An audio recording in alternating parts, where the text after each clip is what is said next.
இப்பதான் பெண்கார் பாபிக்குன்ற கடையில நிம்மதியா சாப்பிட்டு வந்திருக்கோம். பார்க்ல வாக்கிங் போலாம்னு சொல்லிட்டு நாங்க வந்திருக்கோம். இங்க வந்து செடிகள் அதிகமா செடிகள் நிறைய இந்த இடத்துல இருக்கு. அதனாலதான் இந்த பார்க்குக்கு என்ட்ரி ஃபீஸ் ஒரு 25 ரூபாய் 25 தராங்க. என்ட்ரி டிக்கெட் 25 ரூபாய். இது எதுக்கு பொட்டானிக்கல் கார்டன் சொல்றாங்கன்னா இங்க வந்து செடிகள், பூக்கள், ஆள்கள்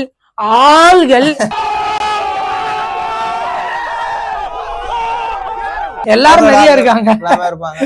மூலிகை செடிகள்லாம் இருக்கனால அதை பராமரிக்கிறதுக்கு இங்க தனியா ஒரு சில பேர் இருக்காங்க. ஆமா, அவங்களுக்கு சம்பளம் தரதுக்காக இங்க தனியா என்ட்ரி டிக்கெட் போட்டு அதுல இருந்து தான் அவங்களுக்கு போகணும். ஆனா இங்க ஒரு நேச்சரோட வேன்றது ஒரு ஹெல்த்தியா இருக்கு. நீங்க வாங்க, நல்லா டைம் ஸ்பெண்ட் பண்ணுங்க. பட் தவறான விஷயத்த மட்டும் பண்றாதீங்க.